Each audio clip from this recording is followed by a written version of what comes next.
Recently I did a video about Christ and the 12 disciples, the 12 disciplines and the 12 jewels, and about how the 12 disciples represent the 12 disciplines and how the 12 disciplines represent the 12 jewels. Well, that was just a portion of it. See, the 12 jewels, that pertains to the outer world around you and mastering the outer world around you. Now, the 12 disciplines, it also pertains to the 12 zodiacs. See, the 12 zodiacs also represent the 12 disciples, which represent the 12 disciplines.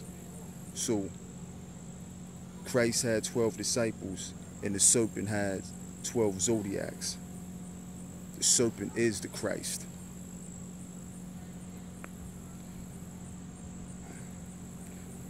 It's the center of the wheel. It's the one.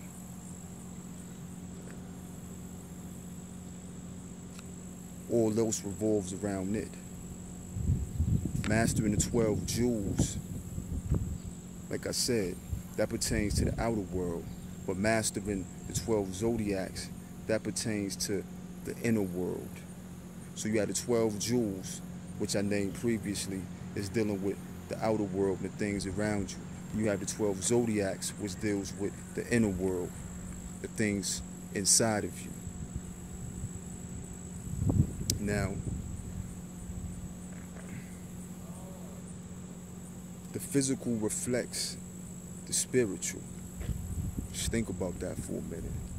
The physical reflects the spiritual, and the outer reflects the inner. The outer world is a reflection of the inner world, and the physical world is a reflection of the spiritual world. It's like a two-sided mirror. You just think about what that is and how that works. See, once you master the 12 houses, you can select any house at will. Any house archetype that's needed, you can select it. So if you need to tap into Leo, you tap into Leo for whatever it is that you need to execute. If you need to tap into Libra, you tap into Libra for whatever it is that you need to execute. And the same with any other sign, whether it be Scorpio, Sagittarius, Aquarius, whatever. But then you also have to keep in mind that different cultures have different archetypes. So a lot of people go off the Grecian, which came from the Kemetic, which was derived from that. And so a lot of people, you hear what they're talking about is the Greek astrology.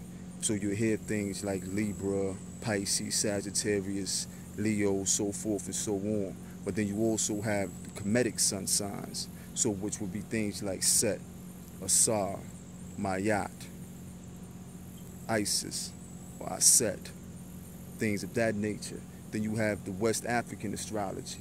So you may fall under, instead of being a Libra, you may be the Traveler.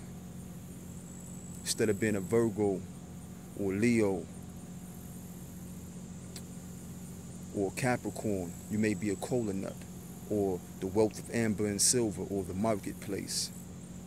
All depends on the culture, depends on the mentality. But either way, you select each archetype, each sign at will, and you use them to execute. But you're not stuck into one house. You're not stuck into the house that you're born in. You have the ability to move within houses. The only way that you're stuck in a house is if you choose to be, or if you're programmed to be, which most of us, or which most have been programmed to believe that they're stuck in a house that they're born in. They were told that they're only one sign, and that's all that they are, and that's all that they could be.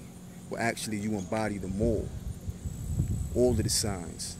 You embody all of them. So again, I want to add also balance in the 12 zodiacs. It's also balance in the 12 systems. The 12 systems of the body. The purpose of that is to create inner harmony.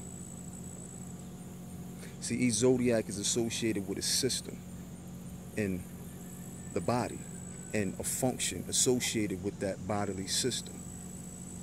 Now, when these systems are out of line, a lot of these Remember I told you, the physical and the spiritual are their reflection. You may be out of line spiritually with your purpose or your path, so you may experience physical ailment, physical disease, because you're not aligned properly. Your body and your spirit it's not complementing one another. It's off course, it's imbalance. It needs to be tweaked and put back in a line. Now, they say it's 11 systems in the body. So that would be 11 zodiacs are associated with the physical system. But then you will have the 12th zodiac will be associated with where your life force resides. You know, your chi, your ki, ashe, prana, whatever you call it. But that's what that's about. Then the 13 is the one that controls the 12.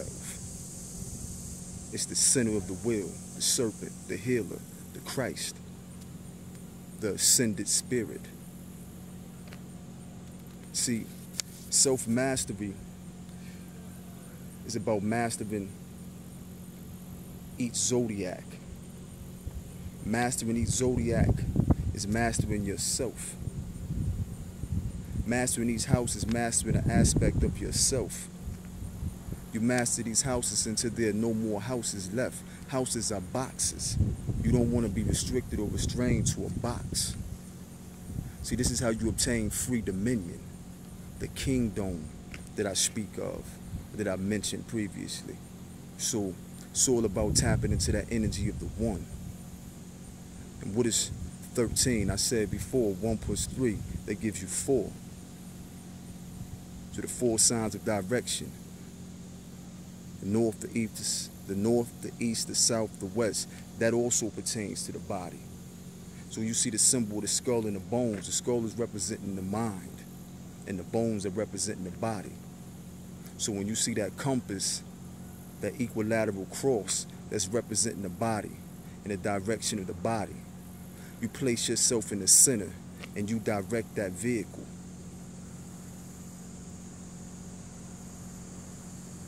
So